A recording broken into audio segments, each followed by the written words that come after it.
3 men, 3 flags, 1 world, caught in their hands. This is not a movie, not a story made up in some writer's mind. This is real. This is now. A quiet man from China, a loud man from America, a cold man from Russia. They don't look the same. They don't speak the same. But they want the same thing. Power. And they'll do almost anything to keep it. Their rise was not luck. It was hunger. It was pain. It was war. Sometimes inside their countries. Sometimes inside themselves. This is the story of how they rose, how they lead, how they fight, and what it means for you, for me, for the future of everything. This is 3 strong men. Are you ready to hear the truth? Chapter 1. The Princeling. He was only 9 years old when the world changed. Xi Jinping was born in Beijing, the son of a powerful man.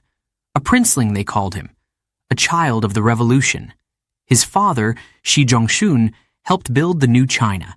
He stood close to Mao Zedong. But in 1962, everything broke. His father fell out of favor. One day, a leader. The next, an enemy. Xi watched it happen. The guards came. The shouting started. His father disappeared behind prison doors. His mother was forced to turn against him. His sister could not survive the shame. Xi was no longer a princeling. He was a traitor's son. He was sent away, far from the city, far from safety, to a poor village called Liangjiahe.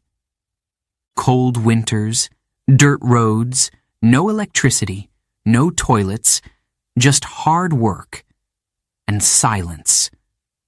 The people there didn't trust him. They said, "He's from Beijing. He's soft." But Xi didn't complain. He carried water. He cleaned toilets. He worked in the fields. His hands cracked from the cold. He slept in a cave house with rats and fleas. He wrote in a notebook by candlelight. And slowly, they began to accept him. He once said, "I was looking for a way to survive. I found it there." But inside, he was still watching the system that destroyed his family, watching how power worked. He applied to join the Communist Party many times, again and again. They said no. He kept going. Finally, at age 21, they said yes. And that changed everything. Years passed. He climbed step by step, town, city, province. He never spoke too loudly, never showed too much, quiet but sharp. He shook hands, smiled, but always remembered the fear. And then, 2012. The top job opened. The old leaders chose him. They thought he was safe, careful, easy to control. They were wrong. In his first year as president, Xi moved fast. Corrupt officials disappeared. Powerful rivals were arrested. Enemies silenced. Some cheered. Some whispered, "Be careful. he didn't stop. He said, "We must have discipline. We must be strong." He brought back old symbols, red flags, marching songs, Mao's words. He told the people, "The Chinese dream is back. But some dreams come with a price." Surveillance grew. Voices were watched. The internet tightened. Dissent faded. Still, he smiled on TV. Still, he said, "I serve the people." But those who knew him knew better. They saw the boy in the cave house, the boy who had lost everything and promised he would never lose again. Now he stands alone at the top, president, party leader, commander, Xi Jinping, the quiet princeling who waited, who learned that power never forgives the weak and never forgets its enemies. Chapter 2. The Showman. He loved the spotlight. Even as a child, Donald Trump wanted to be seen. Tall buildings, fast cars, big signs with his name, Trump, in gold letters. His father was rich, a builder, tough and serious. But Donald was different. He wanted more than money. He wanted fame. He started with real estate, apartments, hotels, casinos. But soon, he became the product. He was on magazine covers, in gossip stories, on TV shows, loud, bold, always talking. People asked, "Is it all real?" He smiled and said, "It doesn't matter." Then came The Apprentice, a reality show, where he sat at a big desk, pointed a finger, and said, "You're fired." Millions watched. Every week, he became a symbol of money, of power, of winning. People said, "He's a businessman. He gets things done." But behind the scenes, many of his businesses failed. Still, he kept going, kept performing, like a magician with mirrors and smoke. And then, he said the one thing no one expected. "I'm running for president." At first, they laughed. He had no political experience, no plan, just a voice, loud, sharp, always on the attack. But that voice hit something deep. He spoke to people who felt forgotten, angry, lost. He said, "We don't win anymore." He said, "Make America great again." Some were shocked, others cheered. The show had just begun. He used Twitter like a weapon. One sentence, one insult, one nickname, and the whole world paid attention. He didn't follow the rules. He made new ones. When he walked into a room, he took all the air with him. When he lost, he blamed someone else. When he won, he made it bigger than life. He wasn't just playing the game. He was the game. In 2016, he won. The world gasped. Some cried. Some celebrated. Trump smiled. "I alone can fix it," he said. 4 years, full of noise, scandals, shouts, tweets. He changed the way power looked, the way it sounded, the way it felt. He didn't try to unite. He pushed people apart, then stood in the middle, watching, controlling, feeding off the fight. Then, 2020, a virus, a global crisis, protests in the streets. People were dying. The country was breaking. Trump kept talking. Some said he was saving the country. Others said he was tearing it apart. The election came. He lost. But he said, no, it was stolen. His followers believed him, and on January 6th, 2021, they stormed the Capitol. The showman had shaken the system. Some called it genius. Others called it dangerous. But one thing was true. He changed the game forever. And he's still not done. Chapter 3. The Spy. He was a small boy with big eyes. Born in Leningrad, now called St. Petersburg. Petersburg, during hard times. The city was still broken after war. The buildings were gray. The streets were cold. Food was scarce. Life was tough. But young Vladimir Putin didn't complain. He fought with boys in the stairwells. He learned to be fast, to be strong, to never back down. He once said, "If a fight is coming, hit first." He watched spy movies, read books about secret agents. He didn't want to be a hero in the spotlight.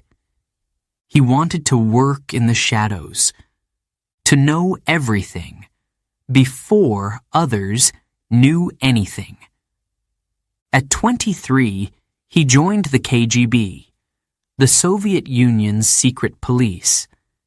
They trained him to lie, to listen, to disappear.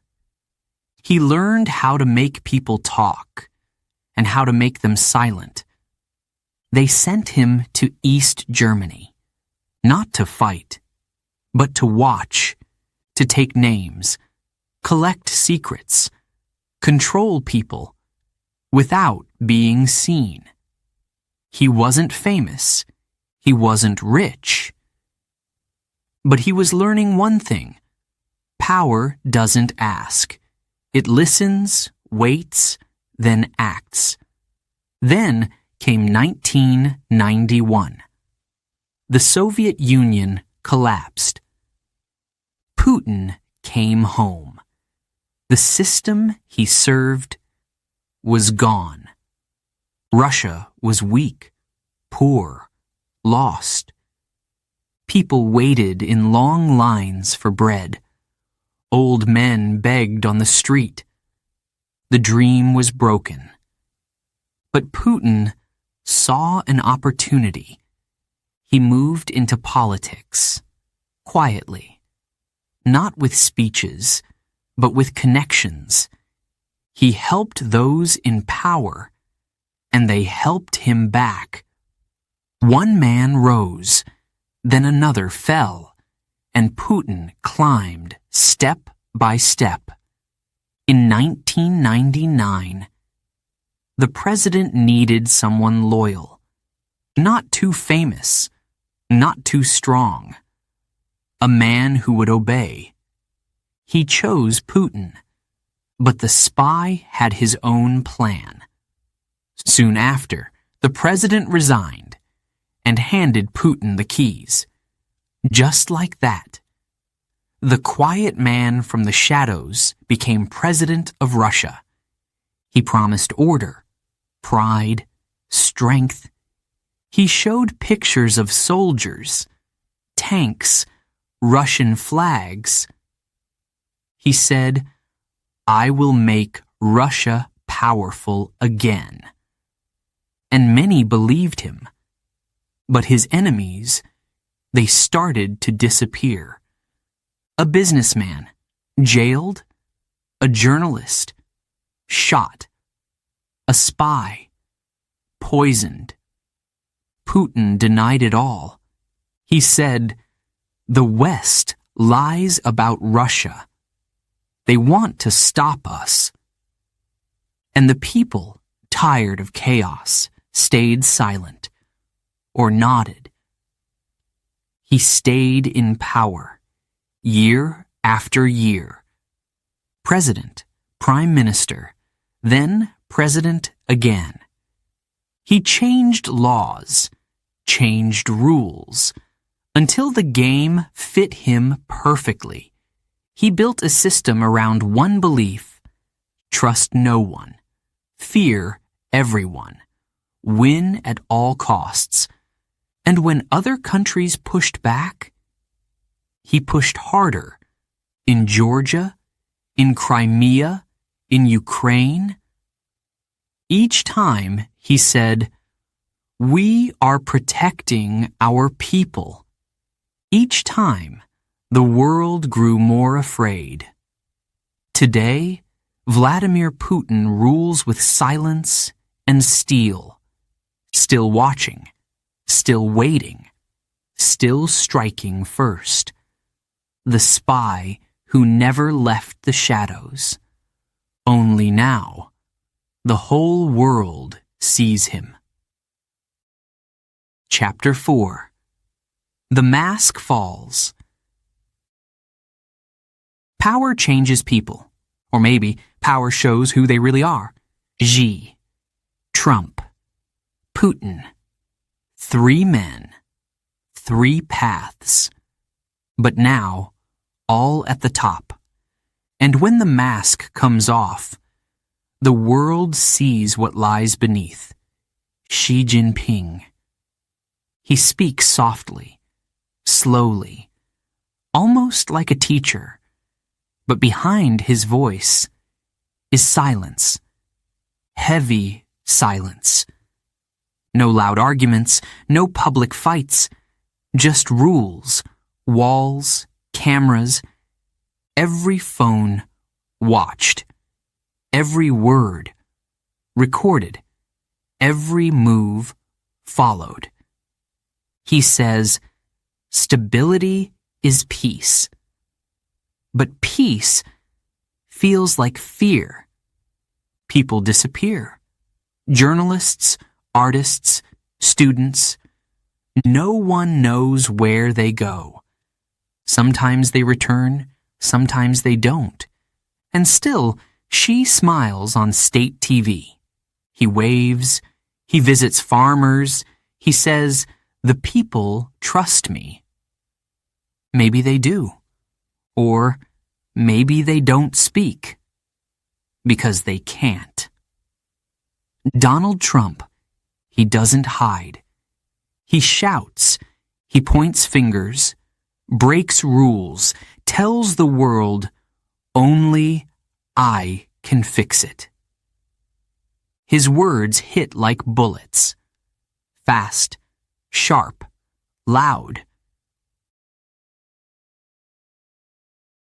Twitter became his sword. Fake news.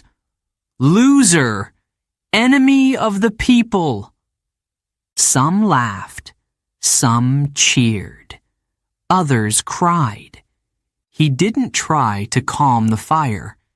He was the fire. He said what others wouldn't say, or couldn't say.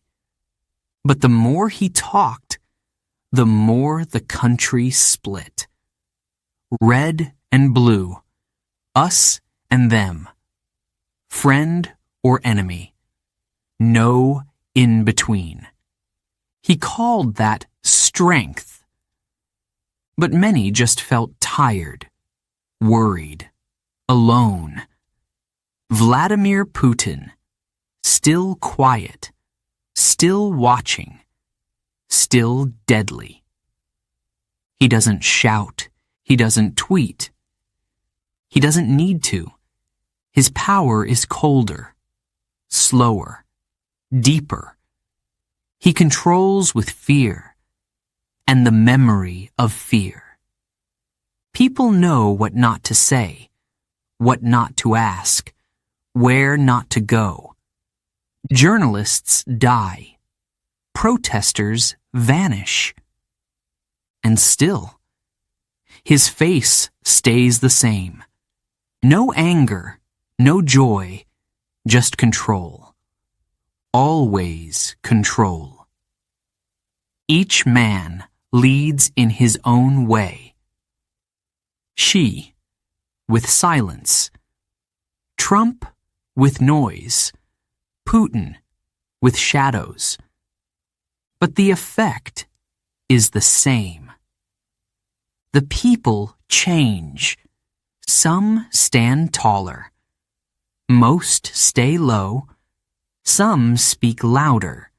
Others whisper or stop speaking at all.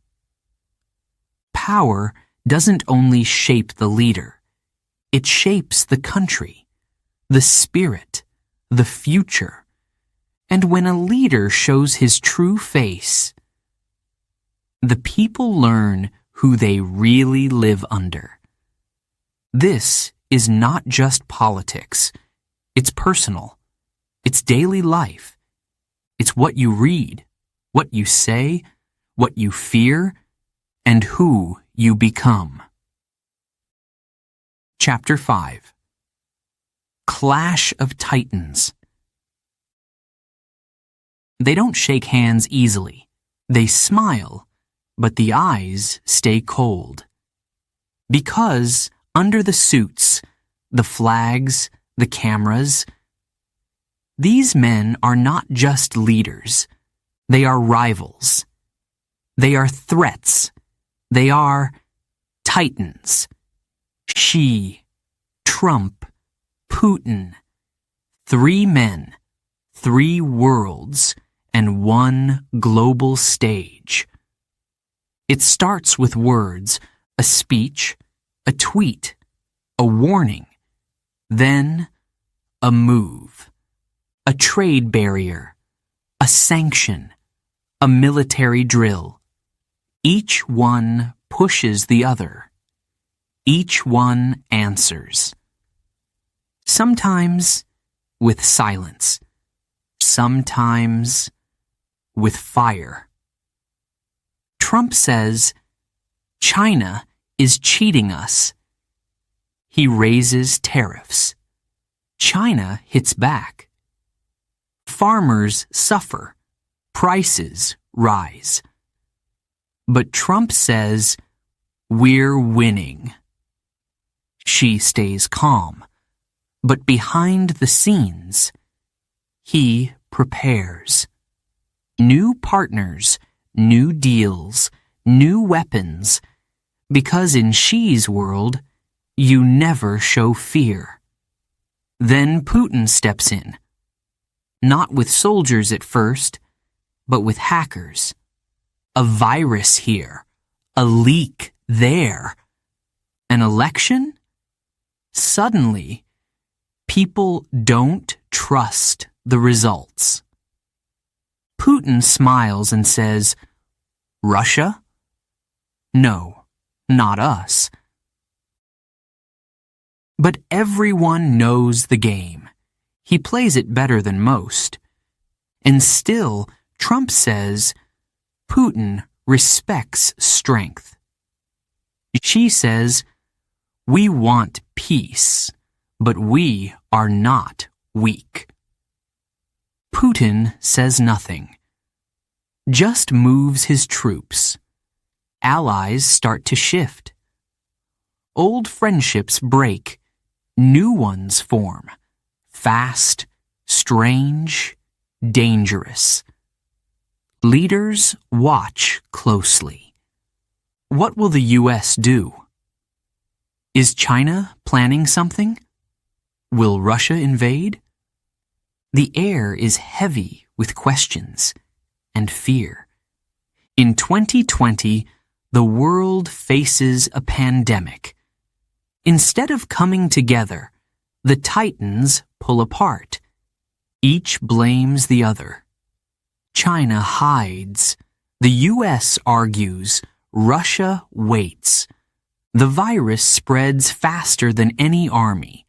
But the leaders keep fighting their own battles, and people suffer. Later, in 2022, the world changes again. Russia invades Ukraine. Tanks roll. Cities burn. People run. Or die.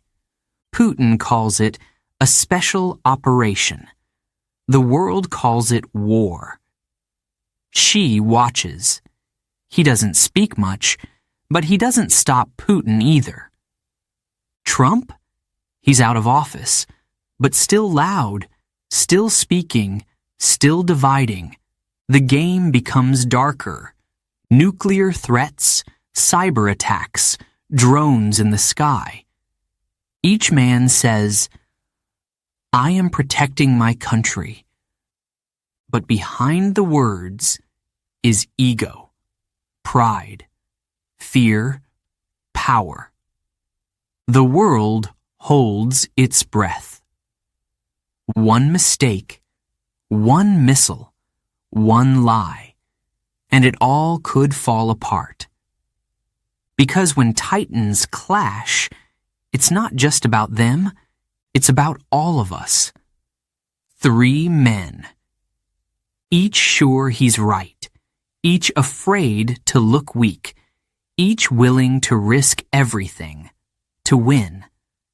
But in this game, what does winning even mean? Chapter 6. The End Game. In the end, it's not just about power. It's about what they leave behind. Xi, Trump, Putin, 3 strong men, each with a dream, each with a fear, each with a plan that goes far beyond today. Xi Jinping wants control, not just now, forever. He rewrites history books. He removes limits on his rule. He tells the people, China is rising, and I will lead it. But deep down, maybe he fears what happens after him. Will his system survive? Will someone change it back? Or will they erase his name? He wants more than power. He wants legacy, a place in history, a name that lasts forever. Donald Trump wants attention, loyalty, love. He still holds rallies, still speaks to crowds, still says, "I won once. I'll win again." Some believe him. Some follow him like a star. But others say, he can't let go. Maybe they're right, because for Trump, stepping away means becoming silent. And for a man who built his life on noise, silence is death. Vladimir Putin wants safety, not just for Russia, but for himself. He sees enemies everywhere, in the West, in his country, even in his own circle. He stays in power because he must. If he stops, he falls. And falling means prison. Or worse, he wants to stay feared. Because fear, to him, is the only kind of safety. But here's the truth. Time is coming. The body weakens. the world changes. And even the strongest men can't stop the clock. So, what happens when they fall? When the show ends? When the spy fades, the showman steps back, the princeling vanishes? Maybe chaos? Maybe peace? Maybe something in between. She has built a system of silence, but one voice, one crack could break it. Trump has millions who follow him, but when the cameras turn off, will they stay?